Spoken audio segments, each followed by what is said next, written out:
তাদের মূল ভূখণ্ডের সঙ্গে যাতায়াত করতে গেলে এক এবং একমাত্র রাস্তা হলো বাঁধের উপর দিয়ে যাওয়া, কিন্তু বাঁধের হালও তো বেহাল। তাহলে এবার তারা কি করবেন?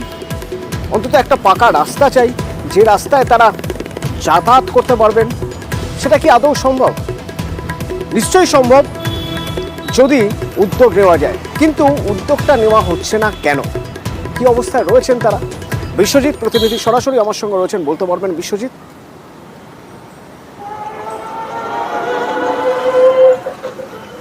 হ্যাঁ দেখো, তোমাকে প্রথমে দুটো জিনিস বলে রাখবো। ওই গ্রাম, যে নামখানা ব্লকের যে ঈশ্বরীপুর গ্রাম, এই গ্রামে যদি কেউ অসুস্থ হয়ে পড়েন হঠাৎ করে, তাহলে তাদেরকে হয়তো ওই ঝোলাই করে ওই পথ অতিক্রম করতে হবে, বাঁধের উপর থেকে যেতে হবে, আর না হলে নৌকায় করে প্রায় 1.5 ঘন্টা নৌকা চালিয়ে তবে গিয়ে নামখানা যে স্বাস্থ্যকেন্দ্র রয়েছে সেখানে তাদের যেতে হবে। মানে বুঝতেই পারছো যে চরম ভোগান্তির মধ্যে দিয়ে তারা কিন্তু দিন কাটাচ্ছে। এবং যে বাঁধের কথা বলা হচ্ছে, যে বাঁধ দিয়ে তাদের একমাত্র রাস্তা, সেই বাঁধটা কিন্তু বেহাল দশা। প্রতিনিয়ত কিন্তু ভাঙন অব্যাহত রয়েছে।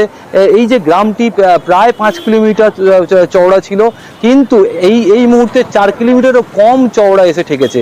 অর্থাৎ প্রায় দুদিকে কিন্তু নদী ভাঙন অব্যাহত রয়েছে।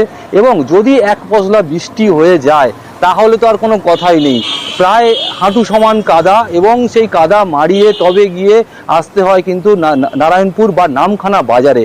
বুঝতেই পারছো, মানে চরম ভোগান্তির মধ্যে এই গ্রামটি কিন্তু রয়েছে। তারা প্রশ্ন তুলতে শুরু করেছে কবে তাদের এই রাস্তাটা হবে। তারা বিশ্বজিৎ সঙ্গে থাকো, যারা ভুগছেন তাদের বক্তব্য শুনবো। ওই পশ্চিম পাশ দিয়ে নদী বাঁধ দিয়ে চলাচল করি।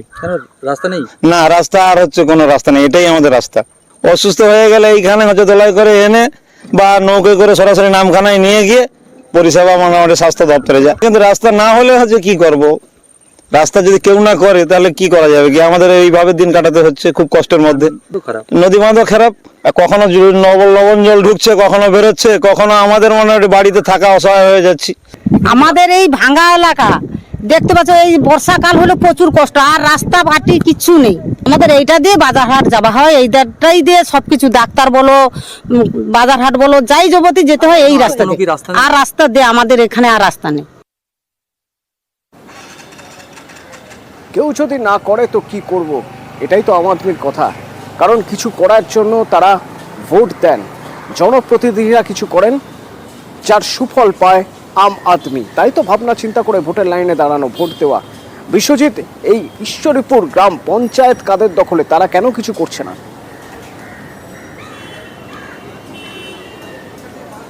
হ্যাঁ দেখো, একেবারে তৃণমূলের দখলেই কিন্তু পঞ্চায়েত রয়েছে, কিন্তু তারপরেও যেটা কি কারণে রাস্তা হয়নি বা এই রাস্তাটা এতদিনে কেন হলো না, তুমি জানো? এত দিন ধরে কিন্তু এই পঞ্চায়েতটা কিন্তু তৃণমূলের দখলে থাকলেও যে রাস্তা, এই রাস্তাটা যদিও প্রশাসনের তরফ থেকে দাবি করা হয়েছে, একটা রাস্তা স্যাংশন করা হয়েছে, কিন্তু সেই রাস্তা কবে হবে সেটা নিয়ে কিন্তু প্রশ্ন তুলেছে ওই ঈশ্বরীপুরবাসী।